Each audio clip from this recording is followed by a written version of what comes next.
ಜೊತೆಯಲ್ಲಿ ಈಗ ಈ ಒಂದು ಅಭಿಯಾನವನ್ನು ಜನತಾದಳ ಪಕ್ಷ ಎಲ್ಲ ಗ್ರಾಮೀಣ ಭಾಗದಲ್ಲೂ ಕೂಡ ಇದನ್ನು ಕೈಗೆತ್ತಿಕೊಳ್ಳಬೇಕು ಅಂತಕ್ಕಂಥ ನಿರ್ಧಾರವನ್ನು ಮಾಡಿದ್ದೇವೆ.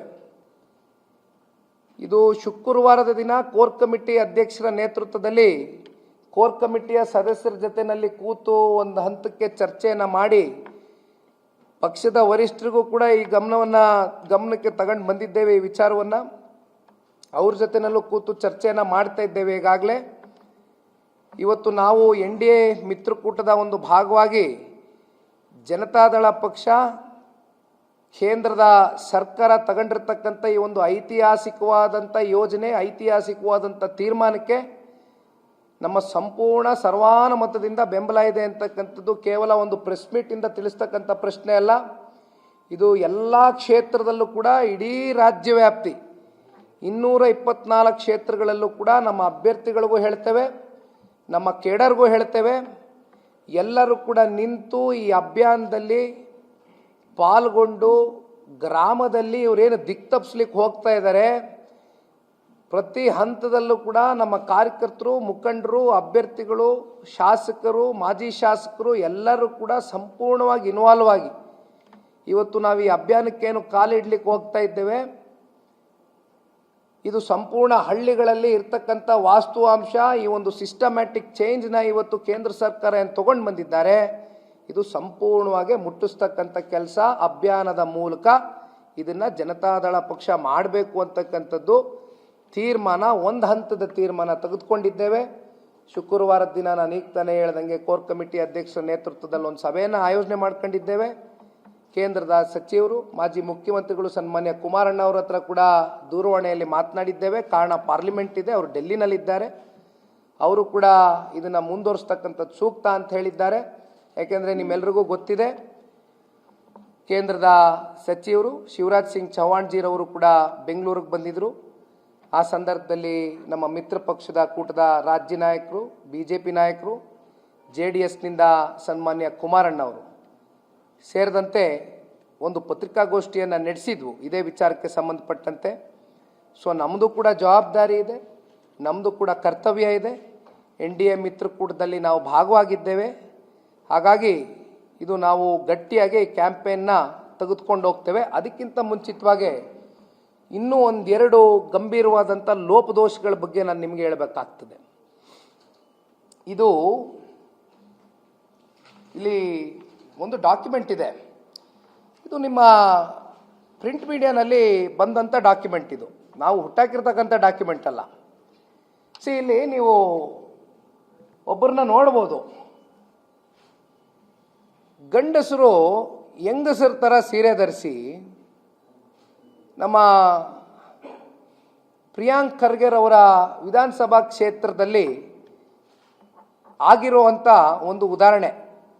ಗಂಡಸು ಹೆಂಗಸರ ಥರ ಸೀರೆ ಧರಿಸಿ ದುಡ್ಡನ್ನು ತಗೊಂಡಿರ್ತಕ್ಕಂಥದ್ದು.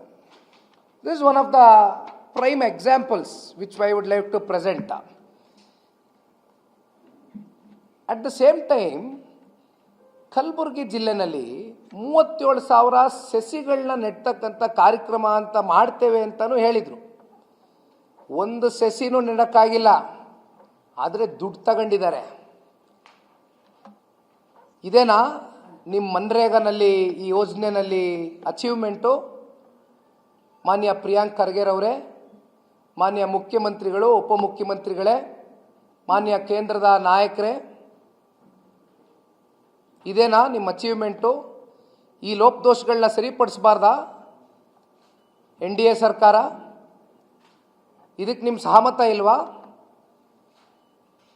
ಇದೇ ರೀತಿ ಗುತ್ತಿಗೆದಾರರು, ಮಧ್ಯಮವರ್ತಿಗಳು ಲೂಟಿ ಮಾಡಲಾ?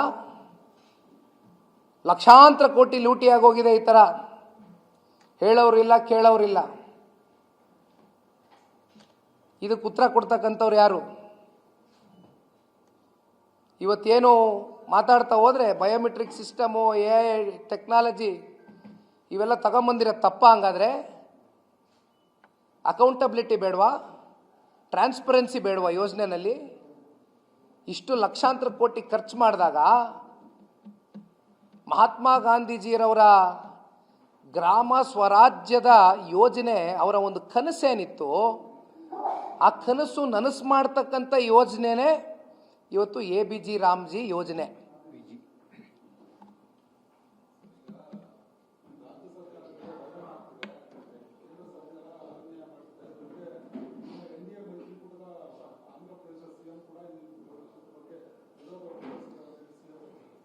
%40 ಬೇರ್ ಮಾಡಬೇಕು ಅಂದರೆ 100 ದಿನ ಇದ್ದಿದ್ದು 125 ದಿನಕ್ಕೆ ಎಕ್ಸ್ಟೆನ್ಷನ್ ಆಗಿದೆ ಟೈಮ್ ಪೀರಿಯಡು. 1000 ಕೋಟಿ ಇವತ್ತು ಕರ್ನಾಟಕ ರಾಜ್ಯ ವರ್ಷಕ್ಕೆ ಈ ಒಂದು ಯೋಜನೆಗೆ ಬೇರ್ ಮಾಡಬೇಕಾಗ್ತದೆ. ನಾನು ಕೇಳುವಂಥ ಪ್ರಶ್ನೆ, ನೀವು ಗ್ಯಾರಂಟಿ ಯೋಜನೆಗಳ ಹೆಸರಲ್ಲಿ 55,000 ಕೋಟಿ ಖರ್ಚು ಮಾಡ್ತಿದ್ದೀವಿ ಅಂತ ಹೇಳಬೇಕಾದ್ರೆ ಯಾತಕ್ಕೋಸ್ಕರ ಮಾಡ್ತಾ ಇದ್ದೀರಿ ಅಂದರೆ, ಮಹಿಳೆಯರನ್ನ ಸಬಲರಾಗಿ ಮಾಡ್ತಿದ್ದೀವಿ, ಯುವಕರನ್ನ ಸಬಲರಾಗಿ ಮಾಡ್ತಿದ್ದೀವಿ ಅಂತಕ್ಕಂಥದ್ದೇನು ಚರ್ಚೆ ಮಾಡ್ತೀರಿ? ಕೂಲಿ ಕಾರ್ಮಿಕರನ್ನು ಸಬಲರಾಗಿ ಮಾಡ್ರಪ್ಪ, ಅವ್ರಿಗೂ ಆರ್ಥಿಕವಾಗಿ ಶಕ್ತಿ ತುಂಬಿಸಿ. ಇಲ್ಲ ಒಂದು ಒಪ್ಕೊಬಿಡಿ, ಮಾತೆತ್ತಿದ್ರೆ ಈಗ ಮಾರ್ಚ್ ತಿಂಗಳಲ್ಲಿ ಮತ್ತೆ ಇನ್ನೊಂದು ಬಡ್ಜೆಟ್ನ ಮಾನ್ಯ ಮುಖ್ಯಮಂತ್ರಿಗಳು ಮತ್ತೆ ಕೊಡ್ಲಿಕ್ಕೆ ಹೋಗ್ತಾ ಇದ್ದಾರೆ. ಕಳೆದ ಬಾರಿ ಕೇಳಿದ್ವಿ, 4 ಲಕ್ಷ ಕೋಟಿ ದೊಡ್ಡ ಪ್ರಮಾಣದ ಬಡ್ಜೆಟ್ಟು, ಸಂಪತ್ಭರಿತವಾದಂಥ ರಾಜ್ಯದಲ್ಲಿ ಹಣಕಾಸಿನ ಸಮಸ್ಯೆ ಏನಿಲ್ಲ, ಸಾಕಷ್ಟು ಆರ್ಥಿಕವಾಗಿ ಸದೃಢವಾಗಿರ್ತಕ್ಕಂಥ ರಾಜ್ಯ ಅಂತ ನಿಮಗೆ ನೀವು ಬೆಂತಟ್ಕೊಂಡು ಹೇಳಬೇಕಾದ್ರೆ 55,000 ಕೋಟಿ ನೀವು ಗ್ಯಾರಂಟಿ ಸ್ಕೀಮ್ಸ್ಗೆ ಇಟ್ಟಿದ್ದೀವಿ ಅಂದಾಗ 1,000 ಕೋಟಿ ಯಾವ ಲೆಕ್ಕ ನಿಮಗೆ?